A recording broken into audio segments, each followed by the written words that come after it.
하나님은 우리의 갈 길을 인도하십니다.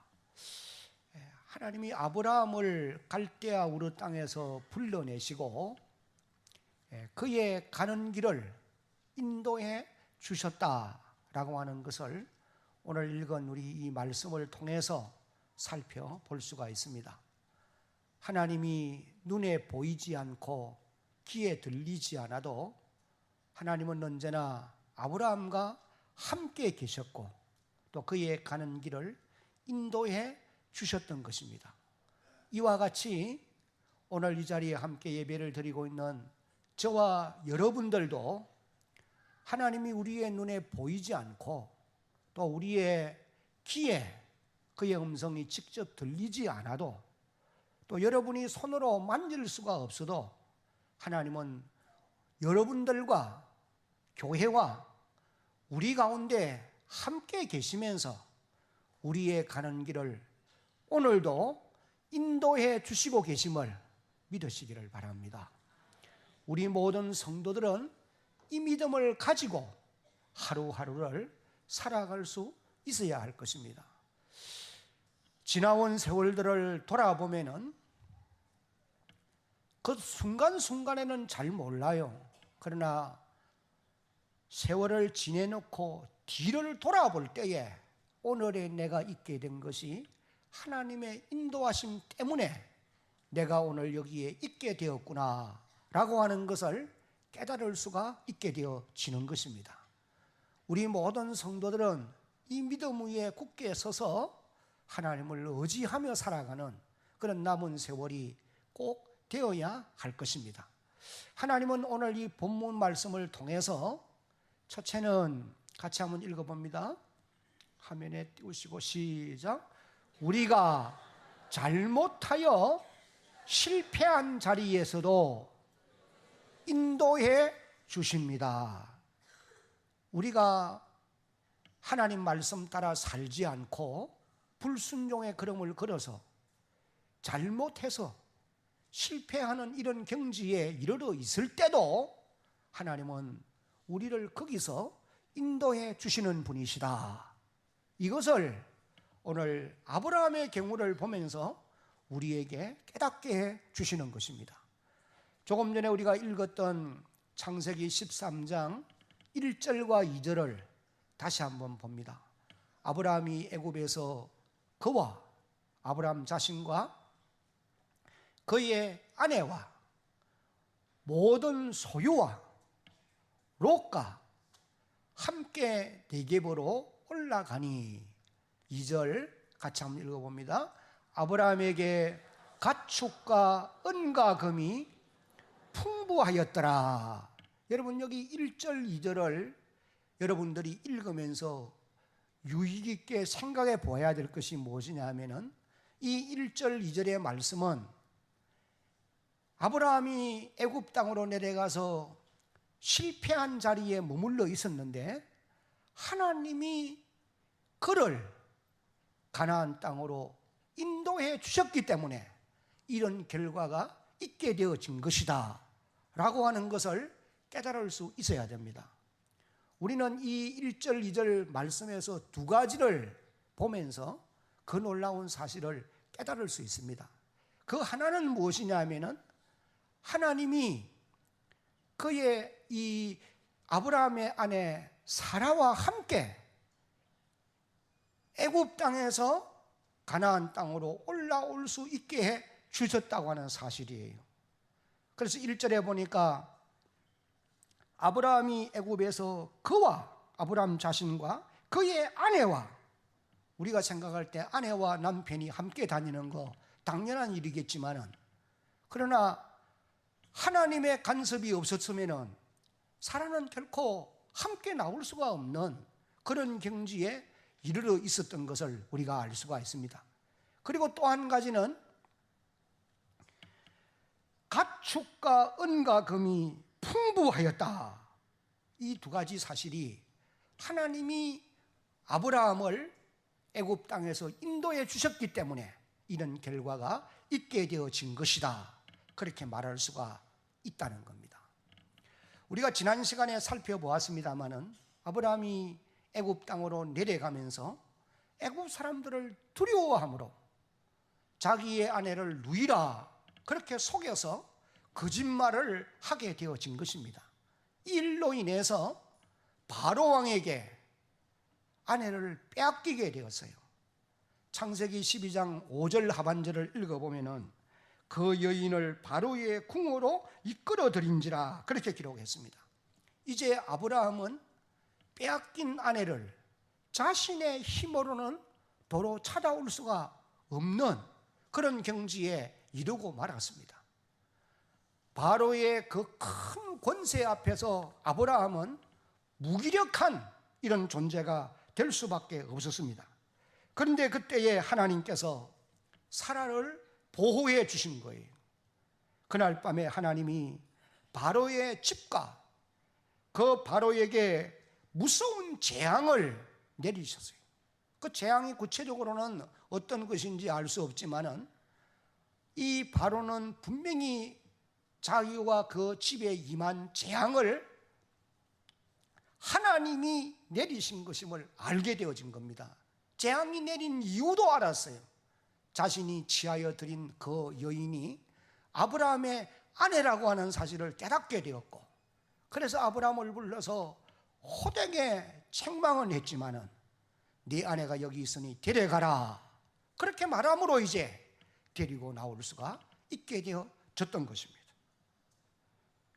여러분, 하나님의 강권적인 역사가 없으면 바로가 그 아름다운 여인을 결코 보내지를 않는 것입니다.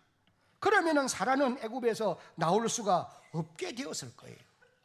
그러나 하나님이 인도해 주심으로 나올 수 있게 되었던 것입니다. 그리고 또 한 가지, 가축과 은과 금이 풍부하여졌다라고 하는 이것도 역시 하나님의 인도하심 때문이었어요. 아브라함이 애굽 땅으로 내려갈 때는 소유가 적었습니다. 그러나 조금 전에 우리가 읽은 2절의 말씀에 기록된 대로 가축과 은과 금이 풍부하게 되었다. 그렇게 이제 기록을 합니다. 이 모든 것이 하나님의 도우심이, 하나님의 인도하심이 있었기 때문에 이와 같은 결과가 있게 되어졌던 것입니다. 여러분, 우리는 여기서 이것을 기억하고 가야 되겠습니다. 왜 하나님께서 아브라함이 실패한 자리에 있게 되었는데도 그를 그 자리에서 인도해 주셨느냐 하는 것입니다. 하나님이 그렇게 하신 이유는 하나님과 아브라함과의 맺은 약속 때문에, 하나님은 약속에 신실한 분이므로 약속하면 지키는 분이라는 말이죠. 그 약속을 지키기 위해서 하나님이 간섭하셨고 아브라함과 그 가족들을 그 실패의 자리에서 인도해 주셨다라고 하는 것을 우리가 깨달을 수 있게 됩니다. 그러면은 하나님이 아브라함에게 주신 약속이 과연 무엇이었느냐? 그건 우리가 창세기 12장 2절부터 3절에 기록된 말씀을 통해서 이미 살펴보았어요. 내가 너로 큰 민족을 이루게 하겠고, 그러면은 너로 말미암아 너를 내 이름을 창대케 하겠으며, 또 너를 축복하는 자는 내가 복을 내리고 저주하는 자는 저주하리니 땅에 있는 모든 민족이, 모든 족속이 너로 말미암아, 너의 후손으로 말미암아서 복을 받게 될 것이다. 이것이 이제 하나님이 주신 약속의 말씀이었던 것입니다. 여러분, 하나님의 이 약속을 성취하기 위해서는 아브라함과 사라를 통해서 아니면은 절대로 그 약속은 이루어질 수가 없는 것입니다. 왜? 하나님이 사라에게서 나는 아들을 통해서 그의 후손으로 삼을 것이고, 또 천하 만민이 우러러보고 또 복을 받게 할 그런 복의 근원으로 삼을 것을 하나님이 말씀을 하셨기 때문이에요. 그래서 그 약속을 성취하기 위해서 하나님은 아브라함을 실패의 자리에서도 인도해 주셨던 것입니다. 여러분, 우리는 여기서 아브라함을 인도해 주신 그 하나님이 오늘 저와 여러분들도 반드시 인도해 주시는 분이시다. 다시 말하면은 우리가 말씀을 따라 바르게 살지 못해서 실패한 자리에 있다 할지라도 하나님은 거기서도 인도해 주신다는 것입니다. 왜 인도해 주시느냐? 하나님이 우리에게도 주신 약속이 있기 때문에. 그 약속이 어떤 것이냐? 그 약속은 바로 아브라함에게 주신 그 약속이 우리들에게도 적용되어지는 것입니다. 그렇기 때문에 우리를 통해서도 하나님이 아브라함에게 주신 약속이 성취되어져야 된다는 거예요. 어떻게 그렇게 말할 수 있느냐? 이제 우리 갈라디아 3장 7절로 9절 말씀을 보겠습니다. 그런즉 시작. 그런즉 믿음으로 말미암은 자들은 아브라함의 자손인 줄 알지어다. 여기 보면은 믿음으로 말미암은 자, 다시 말하면은 오늘 저와 여러분들이 아브라함이 믿는 하나님을 우리도 믿는 거예요. 그러니까 우리도 믿음으로 말미암는 사람들입니다. 이런 사람들이 아브라함의 누구인 줄을 알지어다? 아브라함의 자손인 줄을 알아라는 거예요. 그러니까 아브라함에게 주신 약속은 그의 후손들인 우리에게도, 아브라함은 우리의 영적인 조상입니다. 그러므로 우리는 그의 후손들이에요. 그의 자녀들이란 말이죠. 그렇기 때문에 조상에게 주신 약속은 그의 후손인 우리에게 적용이 되게 되어 있는 것입니다. 사도 바울이 그렇게 우리에게 말씀을 해주고 있어요. 그러면은 8절을 봅니다. 다 같이 시작. 또 하나님이 이방을 믿음으로 말미암아 의로 정하실 것을 성경이 미리 알고 먼저 아브라함에게 복음을 전하되 모든 이방이 너로 말미암아 복을 받으리라 하였느니라. 여기 이방이라는 말이 2번 나와요. 하나님이 이방을, 또 중간 부분에 내려와서 마지막 부분에 보면은 모든 이방이, 그런 말씀이 있습니다. 여기서 이방이라는 말은 유대인이 아닌 다른 민족, 오늘 저와 여러분들도 이 성경대로 이 이방이라고 하는 표현 속에 포함되는 사람들인 줄로 믿으시기 바랍니다. 그래 오늘 우리 모두가 다 아브라함으로 말미암아서 복을 받게 되어 있다는 거예요. 그래 하나님이 아브라함에게 약속하시고 그 약속된 복이 그의 믿음을 개성해가는 우리들을 통해서 이루어지게 되어 있다는 거예요. 그 다음에 이제 9절을 봅니다. 다 같이 시작. 그러므로 믿음으로 말미암은 자는 믿음이 있는 아브라함과 함께 복을 받느니라. 하나님은 이런 약속을 이루시기 위해서 오늘도 하나님의 자녀된 저와 여러분들을, 사실 우리 개인을 따져보면 얼마나 흠도 많고 부족한 것도 많고 실수하는 일도 많고 넘어지는 일도 많고 믿음도 연약하지만은 우리가 단지 아브라함의 믿음, 하나님을 믿는 믿음, 예수 안에 살아가는 이런 믿음 때문에 하나님이 우리를 그 약속한 약속을 이루시기 위해서 인도해 가시고 계신다. 여러분 믿으시기 바랍니다. 따라합시다. 하나님은 오늘도 우리를 인도해 주십니다. 여러분 비록 우리가 잘못해서 어려움을 당하고 있다 하더라도 하나님은 그냥 내버려 두고 팽개쳐 주는 분이 아니라 찾아오셔서 건전해 주시고 모든 환난을 전화위복시켜 주시는 그런 분이신 것을 우리가 알아야 할 것입니다. 로마서 8장 28절을 같이 한번 읽어봅니다. 우리가 알거니와 하나님을 사랑하는 자 곧 그 뜻대로 부르심을 입은 자들에게는 모든 것이 합력하여 선을 이루느니라. 하나님은 오늘도 자기 백성들을 이와 같이 보호하시고 인도하고 계시는 분이심을 여러분 믿으시기를 바랍니다. 두 번째로 하나님은 우리가 다 같이 읽겠습니다. 신앙을 회복할 수 있도록 인도해 주십니다. 때때로 우리의 믿음이 곤두박질해서 믿음 없는 자처럼 행동하며 살 때가 많아요. 그럴 때 우리를 하나님께서 긍휼을 베풀어서 우리에게 신앙을 회복해 해 주신다. 조금 전에 읽은 3절과 4절을 보면은 아브라함이 네게브에서부터 길을 떠나 베델에 이르며 베델과 아이 사이 곧 전에 장막 쳤던 곳에 이르니 4절입니다. 다 같이요. 그가 처음으로 제단을 쌓은 곳이라. 그가 거기서 여호와의 이름을 불렀더라. 여호와의 이름을 부른다고 하는 말은 아브라함이 하나님께 기도하는 모습을 말하는 것입니다. 아브라함이 이제는 기도를 계속하고 있어요. 이것을 보면은 아브라함의 신앙이 회복된 것이다 라고 하는 것을 우리가 깨달을 수 있습니다. 아브라함은 엄청난 고난을 지불한 이후에 이렇게 기도하는 사람이 되어졌던 것입니다. 물론 이전에도 아브라함이 기도한 사람이에요.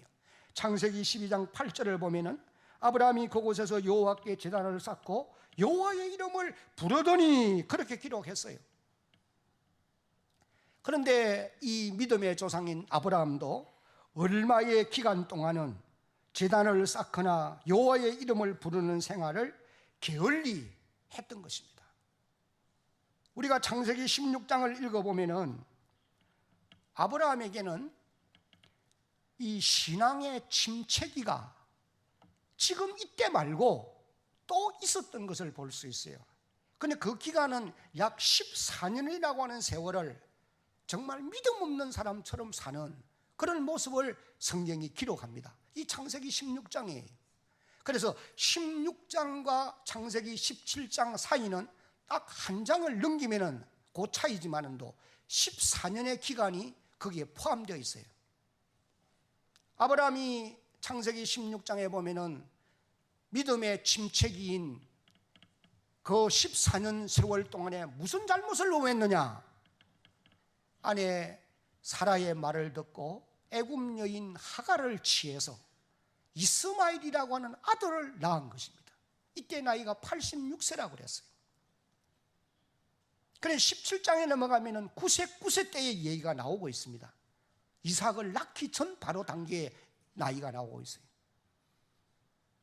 여러분, 이스마엘을 낳음으로 인해서 아브라함이 얼마나 그의 생애 동안에도 큰 고난을 겪었는가, 그것을 우리가 성경을 읽으면서 깨달을 수 있게 되어지고, 오늘 우리가 살아가고 있는 현실 속에서도 아브라함이 그때 낳은 이스마엘의 후손들로 인해서 이 땅에 이슬람 종교가 확산되어 가고 있는 것이 사실이고, 유대인과 이 이스마엘 아랍인들 간에는 항상 갈등과 분쟁이 있는 것을 우리가 알 수 있지 않습니까?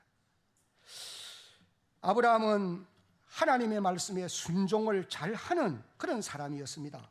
그러나 때때로는 불순종의 걸음을 걷는, 그래서 많은 고난을 지불한 이런 경우를 우리가 볼 수 있습니다. 여러분, 성경에서 하나님의 부름을 사람들마다, 부름을 받은 대부분의 사람들마다 다 아브라함의 이 전철을 밟아가는 이런 모습을 볼 수 있어요. 아브라함의 아들 이삭도 창세기 26장에서 보면은 블레셋 땅에 내려가 거짓말합니다. 야곱도 역시 그런 삶을 사는 때가 있었어요. 하나님의 마음에 꼭 맞는 사람이라고 말하던 다윗 같은 사람도 불순종의 걸음을 걸었던 이런 때가 있었단 말이에요. 그래서 그런 사람들은 그런 불순종의 걸음을 걸음으로 말미암아 그들 나름대로 엄청난 고난을 지불했던 이런 기록을 보게 되어집니다. 여러분, 오늘 우리 성도들도 다를 바가 없는 사람들입니다. 우리도 때때로 넘어질 때가 많아요. 말씀 따라 순종치 않고 내 마음대로 행할 때가 많습니다. 다시 말하면 신앙의 침체기를 맞이할 때가 없잖아 있는 것입니다. 여러분 스스로 한번 생각해 보십시오. 여러분들은 현재 내가 영적으로 신앙의 침체기를 지금 지내가고 있는 것 아닌가 한번 진단해 볼 수 있기를 바랍니다. 언제 그런 잘못을 우리가 범하게 되고 언제 신앙의 침체기가 왔던 것을 온 것을 알 수가 있느냐? 그것은 여호와의 이름을 부르지 아니하면은 영적 침체기가 오게 되어 있습니다. 다시 말하면은 우리 성도들이 기도하는 일을 중단하고 있으면은 영적 침체기는 올 수밖에 없는 거예요. 기도를 쉬거나 게을리하게 되면은 영적 침체기가 오게 되어 있다는 거예요. 그래서 예수님께서 마태복음 26장 41절에 이렇게 말씀을 하셨어요. 마태복음 26장 41절 한번 같이 읽어봅니다. 시작. 시험에 들지 않게 깨어있어 기도하라. 마음에는 원이로되 육신이 약하다 하시고 시험에 들지 않기 위해서는 어떻게 해야 돼요? 깨어 기도해야 된다는 거예요. 오늘 이 말씀을 듣는 사랑하는 성도 여러분, 여러분들이 스스로 내가 지금 영적으로 활동하는 시기인지 침체기인지 스스로 진단해 보시되, 여러분이 하나님 앞에 기도하는 일이 쉬고 있다든지 하나님의 말씀을 멀리하고 있다든지 영적 침체기입니다. 우리 성도들은 기도하기를 힘써야 되고 노력해야 되고 하나님의 말씀을 가까이 하기를 힘써 가야 하는 것입니다. 아브라함은 오늘 여기 4절 하반절에 기록되어 있는 대로 이제 열심히 기도하고 있습니다. 거기서 여호와의 이름을 불렀더라. 계속 부르고 있다는 거예요. 아브라함은 하나님 앞에 기도하면서 먼저 회개의 기도를 분명히 드렸을 겁니다.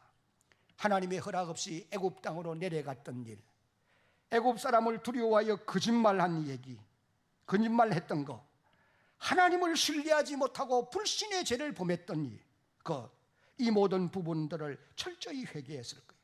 그런 다음에는 하나님께 그는 감사의 기도를 또한 드렸을 겁니다.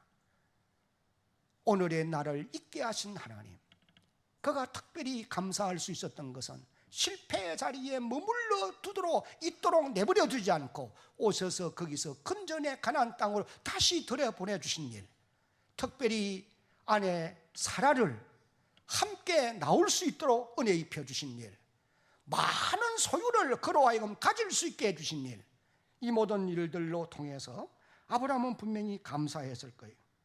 여러분, 아브라함이 이렇게 기도하는 모습을 보면서 우리가 알 수 있는 것은 아브라함은 신앙을 분명히 회복했구나 라고 하는 것을 깨달을 수 있습니다.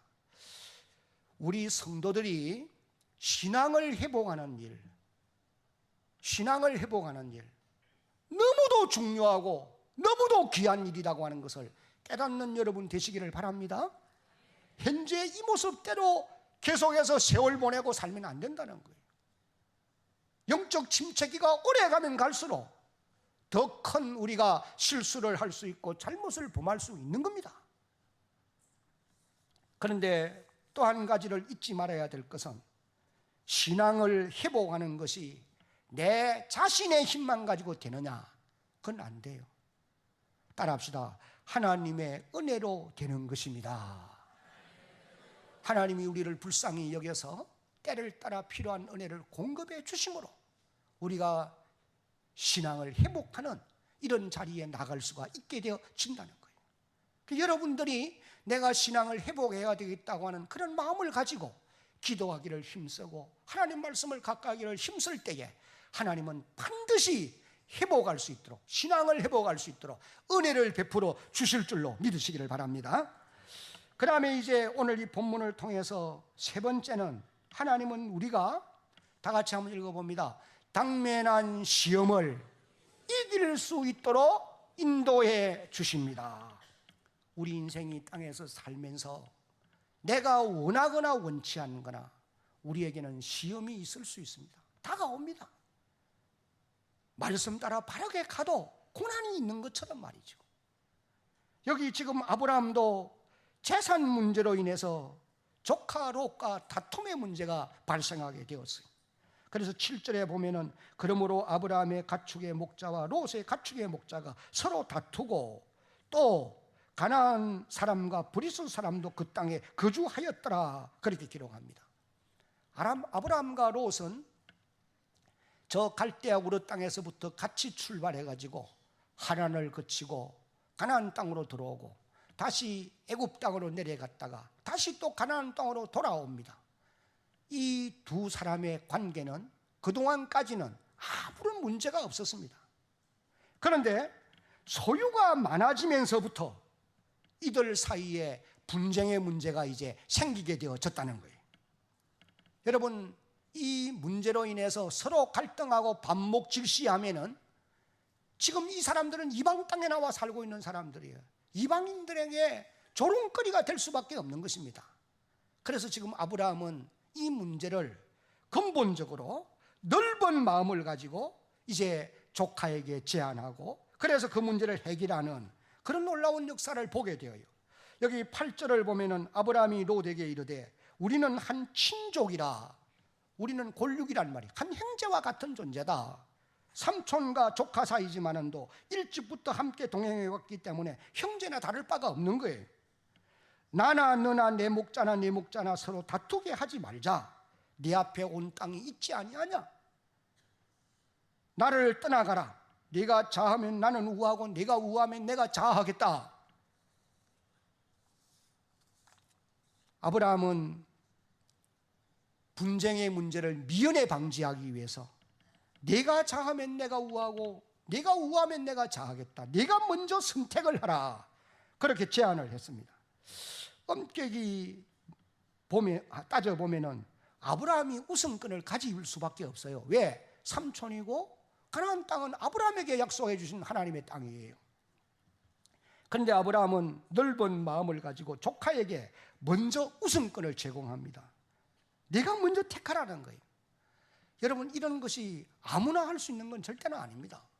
아브라함의 마음이 넓어져 있기 때문에 이런 제안을 하게 되어진 것입니다. 여러분, 아브라함이 이런 넓은 마음을 가질 수 있었던 것은 하나님의 인도하심을 받고 있음을 그가 깨닫기 때문에 이런 넓은 마음을 가질 수 있었던 거예요. 저는 볼 때에 아브라함이 하나님 앞에 열심히 기도할 때에 하나님이 아브라함의 마음을 넓혀 주셨던 것이다. 그렇게 믿고 싶어요. 여러분, 오늘 저와 여러분들도 기도하면은 마음이 넓어지게 되는 줄로 믿으시기 바랍니다. 미운 사람이 있고 나를 괴롭게 하는 사람이 있어서 마음이 좁을 대로 좁아져 있는데, 그래 기도를 시작할 때는 마음이 좁아졌다가도 기도를 계속하다가 보면은 나도 알지 못하게 내 마음이 넓어져 있어서 어떤 대상을 두고도 기도할 때 복을 빌어주는 그런 넓은 마음을 가지게 되는 것을 경험할 수 있는 일이에요. 오늘 우리가 살고 있는 이 시대는 넓은 마음이 필요한 때입니다. 우리 성도들이 특별히 넓은 마음을 가지고 살아가야 할 시대를 살고 있어요. 사람들의 마음들이 너무 좁아져서 반목질시하고 좌파 우파로 나누어지고 지금 너무 갈등이 심한 가운데 있단 말이에요. 하나님이 오늘 저와 여러분들의 마음을, 이 나라와 이 민족 모든 백성들의 마음을 넓혀주시는 역사가 있기를 위해서 우리는 기도해야 할 것입니다. 하나님이 넓혀주시면 넓어지게 될 줄로 믿으시기 바랍니다. 여러분, 우리가 하나님의 교회를 한 공동체를 같이 섬기면서도 이런 넓은 마음을 가지고 살아가야 돼요.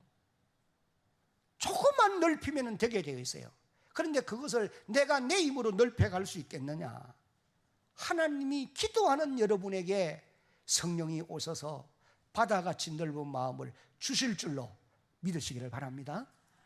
기도하지 않는 사람은 마음이 넓어지기가 어렵습니다. 그건 틀림없는 사실이에요. 사람 만나서 자꾸 만나서 대화하고 문제를 얘기하다 보면 같이 좁아져 가게 되어 있어요. 그러나 하나님께 물어보고 하나님께 기도하고 여호와의 이름을 부를 때에 그분이 그 넓은 마음을 우리에게 선물로 주시는 거죠. 그래서 너희 안에 이 마음을 품어라. 곧 그리스도 예수의 마음이니, 빌립보 2장 5절에 사도 바울이 그렇게 선언하고 있는 것입니다. 하나님께서 아브라함에게 당면한 시험을 이길 수 있도록 인도해 주셨던 것과 같이 오늘 저와 여러분들도 당면한 시험을 능히 이길 수 있도록 하나님이 인도해 주실 것을 믿으시기를 바랍니다. 이제 마지막으로 하나님은 아브라함에게 네 번째 같이 읽습니다. 비전을 주시고 헤브론으로 인도해 주셨습니다. 여기 14절을 보면은 롯이 아브라함을 떠난 후에 여호와께서 아브라함에게 이르시되 너는 눈을 들어 네 있는 곳에서 북쪽과 남쪽 그리고 동쪽과 서쪽을 바라보라. 15절 보이는 땅을 내가 너와 네 자손에게 주리니 영원히 이르리라. 16절 내가 네 자손이 땅에 티끌 같게 하리니 사람이 땅에 티끌을 셀 수 있을진데 네 자손도 세리라. 땅에 티끌을 셀 수 있는 사람이 있습니까? 아브라함의 후손이 그렇게 많아지게 한다는 거죠. 17절에 너는 일어나 그 땅을 종과 형 두루 다녀보라. 내가 그것을 네게 어떻게 하리라? 주리라. 하나님이 꿈을 주시는 거예요. 비전을 주시는 거예요. 그래서 18절에 보면은 이에 아브라함이 장막을 옮겨 어디에? 헤브론에 있는 마므레 상수리 수풀에 이르러 거주하며 거기서 여호와를 위하여 무엇을 쌓았습니까? 예배를 드렸더라. 제단을 쌓았더라. 하나님은 아브라함에게 주시는 이 큰 꿈을 안고 그 꿈을 바라보면서 살게 되어진 것입니다. 그렇게 해서 아브라함은 헤브론으로 올라가게 되었고 거기서 하나님을 섬기며 살게 되었던 거예요. 사랑하는 성도 여러분, 하나님은 오늘 저와 여러분들에게도 꿈을 주십니다. 비전을 주세요. 어떤 비전을 주시느냐? 성경 구절 이제 세 구절 읽겠습니다. 빌립보 4장 13절 시작. 내게 능력 주시는 자 안에서 내가 모든 것을 할 수 있다. 내게 능력 주는 분 주님 안에서 내가 할 수 있다는 거예요.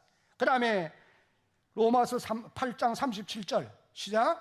그러나 이 모든 일에 우리를 사랑하시는 이로 말미암아 우리가 넉넉히 이기느니라. 우리를 사랑하시는 자가 누굽니까? 그리스도 예수세요. 우리에게 능력 주시는 자입니다.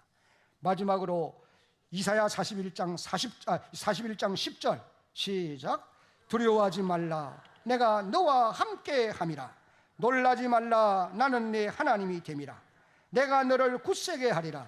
참으로 너를 도와주리라. 참으로 나의 어려운 오른손으로 너를 붙들리라.